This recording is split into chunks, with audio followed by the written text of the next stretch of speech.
आज हम लोग ट्रांसलेशन के अंतर्गत प्रेजेंट इंडेफिनिट टेंस क्या होता है और इसका ट्रांसलेशन कैसे बनाया जाता है इसके बारे में सीखेंगे।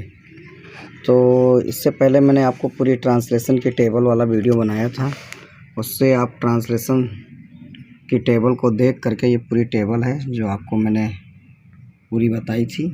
ये टेबल पूरी है तीनों टेंसेस की। इसको देख करके आप टेबल से टेंसेस के बारे में पहचान गए होंगे। मैंने बताया था आपको इसके बारे में। अगर इसके बारे में ज़्यादा जानकारी पूरे टेंसेस के बारे में, तो टेंसेस वाली एक टेबल का चार्ट मैंने बनाया है, उसको देख लीजिएगा। तो सबसे पहले हम आते हैं प्रेजेंट इंडेफिनिट टेंस पे। देखिए, मैंने बताया था प्रेजेंट का मतलब है होता है। अगर किसी वाक्य के अंत में है आएगा तो प्रेजेंट होगा, और इंडेफिनिट का मतलब ता होता है। पहली चीज़ समझ लीजिए, अगर किसी वाक्य के अंत में ता है, ती है, ते हैं आए तो वो प्रेजेंट इंडेफिनिट होगा। फिर से समझ लो, है का मतलब प्रेजेंट, ता का मतलब इंडेफिनिट। याद कर लीजिएगा।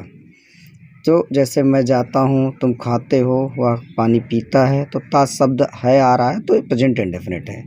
अब इसके नियम क्या होते हैं बनाने के? देखिए, जनरली जो बुकों में या कापियों में या आपके टीचर जो पढ़ाते हैं उसमें ये लिखा रहता है कि आई, वी, यू, दे तथा प्लूरल के साथ वर्ब की फर्स्ट फॉर्म लगाते हैं। और अगर यही सेंटेंस निगेटिव हो जाए या इंट्रोगेटिव हो जाए तो उसमें डू आती है सहायक क्रिया के रूप में। इसी तरह नियम 2 है ही, सी, इट तथा सिंगुलर के साथ वर्ब की यस या ईएस फॉर्म का प्रयोग करते हैं। निगेटिव इंट्रोगेटिव में डज लगा दिया जाता है। डज और डू के साथ वर्ब की फर्स्ट फॉर्म आ जाती है।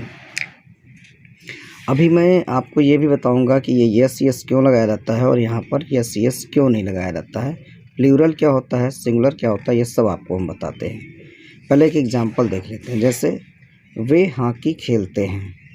अब वे हॉकी खेलते हैं, देखो वे प्लूरल है और एक ही मात्रा आ रही तो प्लूरल है। तो इसमें मैंने बताया जहाँ पर प्लूरल होगा वहाँ पे वर्ब की फर्स्ट फॉर्म लगेगी। तो यहाँ पे देखिए वे की स्पेलिंग दे हो जाएगी और खेलते हैं क्रिया है तो प्ले हो जाएगी, इसमें यस यस नहीं लगेगा। एक चीज़ आप ये भी समझ लीजिए कि अगर किसी वाक्य में एक ही मात्रा आती है तो उसमें यस यस नहीं लगेगा। पहले समझिएगा, एक ही मात्रा का मतलब प्लूरल होता है, प्लूरल का मतलब उसमें यस यस नहीं लगेगा। तो ये हो जाएगा they play hockey, way hockey खेलते हैं। दूसरा देखिएगा, वह घर जाता है। अब वह देखो, ये ही इसकी स्पेलिंग होती है और ये सिंगुलर होता है। इसमें आ की मात्रा आ रही, इसका मतलब ये सिंगुलर है। तो ही, वह घर जाता है तो इसका हो जाएगा ही गोज़ टू होम, वह घर जाता है। अब इसमें यस यस क्यों लगा और यहाँ पे यस यस क्यों नहीं लगा, इसका भी देखिए। अगर आप हिंदी के सेंटेंस देखें तो एक ही मात्रा जिनमें आएगी उसमें यस यस नहीं लगेगा। इसमें आ की मात्रा आएगी उसमें यस यस लगेगा। इसमें एक चीज़ ये ध्यान रखना कि आई वाला सेंटेंस इसमें अपवाद है। जैसे मैं घर जाता हूँ, इसमें आई गो टू होम। अब इसमें देखो आ की मात्रा भी आ रही और यहाँ पे गो लिखा जा रहा, तो इसमें अपवाद है, बाकी किसी सेंटेंस में अपवाद नहीं। इसको ऐसे हम लोग समझते हैं। देखिए, इस सिंगुलर और प्लूरल क्या होता है, ये बड़ी कठिन होती है बात वर्ब के संबंध में। नाउन तो आप जानते हैं, जैसे नाउन में बॉय ये सिंगुलर है और ये बॉयज़ प्लूरल है, ठीक है ना। अब यहाँ पर देखिए वर्ब जितनी मूल फॉर्म में होती है, जैसे गो, कम, ईट, ये सब मूल फॉर्म में प्लूरल होती हैं। ध्यान रखिएगा, नाउन अपने मूल फॉर्म में सिंगुलर होते हैं और वर्ब अपनी मूल फॉर्म में, जैसे ये मूल फॉर्म है तो ये हमेशा प्लूरल होती हैं। नाउन अपने मूल फॉर्म में सिंगुलर होते हैं, वर्ब अपने मूल फॉर्म में प्लूरल होती है। नियम ये कहता है कि अगर ये सिंगुलर तो ये भी सिंगुलर। अब इसमें सिंगुलर बॉय ये नाउन है तो इसमें सिंगुलर में यस यस नहीं लगता है, लेकिन क्रिया को सिंगुलर बनाने के लिए उसमें यस यस का प्रयोग किया जाता है। अब अगर ये सेंटेंस देखें, बॉय गोज़, लड़का जाता है, तो ये सही है। यहाँ पे बॉय है, ये सिंगुलर है और क्रिया चूँकि यहाँ प्लूरल थी उसमें यस यस लगा के इसको सिंगुलर बना दिया गया, तो लड़का जाता है। तो आप तीन तरह से पहचान सकते हैं, ये सिंगुलर है तो इसमें क्रिया में यस यस लगाना पड़ेगा तो सिंगुलर बन जाएगी, और ऐसे यहाँ की आ की मात्रा आएगी, लड़का जाता है। अब यहाँ देखिए, ये बॉयज़ प्लूरल है, ये बॉयज़ प्लूरल है, इसमें यस यस लगा दिया गया तो प्लूरल हो गया। क्रिया मूल फॉर्म में प्लूरल ही होती है, तो यहाँ पे क्या हो जाएगा, बॉयज़ गो ही रहेगा, बॉयज़ गो। लड़के जाते हैं। ए की मात्रा आएगी तो यस यस नहीं लगेगा, आ की मात्रा आएगी तो यस यस लगेगा। तो यस यस ये आ की मात्रा है और यहाँ पे ए की मात्रा में यस यस नहीं लगता है, यहाँ पे नाउन में लगेगा। तो ये प्लूरल तो ये प्लूरल, ये सिंगुलर तो ये सिंगुलर। बस इतना अंतर है कि बॉय को नाउन को प्लूरल बनाने के लिए इसमें यस यस लगता है, क्रिया को यस यस लगाने से वो सिंगुलर बन जाती है, ये उल्टा होता है। तो ये समझ में आ गया आप लोगों को। अब आगे आप निगेटिव के सेंटेंस कुछ देखते हैं।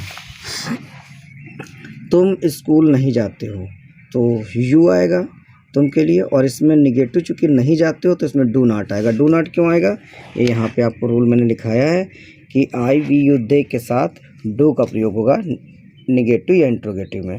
तो यहाँ पर हो जाएगा you do not go to school. वह खाना नहीं खाता है, अब वह यहाँ पे ही सिंगुलर है तो सिंगुलर के साथ डज आएगा, he does not eat food. इसी तरह इंट्रोगेटिव में देखते हैं। इंट्रोगेटिव सेंटेंस दो प्रकार के होते हैं, एक जिसमें क्या बाहर आता है और इसमें जिसमें क्वेश्चन वर्ड अंदर हो। तो पहले हम क्या बाहर होता है उसको देखते हैं। क्या तुम स्कूल जाते हो, तो क्या की स्पेलिंग के लिए व्हाट का यूज़ यहाँ पे नहीं करेंगे, पहले हम लिख लेंगे तुम की स्पेलिंग यू होती है, और यू के अकॉर्डिंग आपको मालूम इंट्रोगेटिव में डू बाहर चला जाता है, हेल्पिंग वर्ब बाहर चली जाती है। तो ये हो जाएगा do you go to school.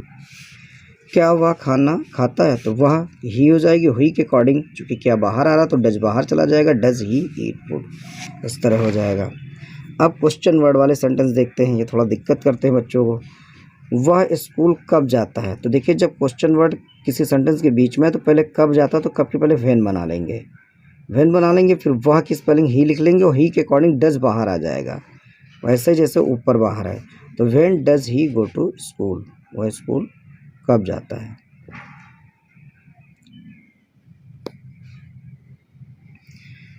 यहाँ पर देखते हैं वह यहाँ क्यों आती है, तो यहाँ भी देखो क्वेश्चन वर्ड बीच में आ रहा तो क्यों की स्पेलिंग वाई हो जाएगी, वह चूँकि लड़की है तो सी हो जाएगा और डज यहाँ पे आ जाएगा, तो why does she come here.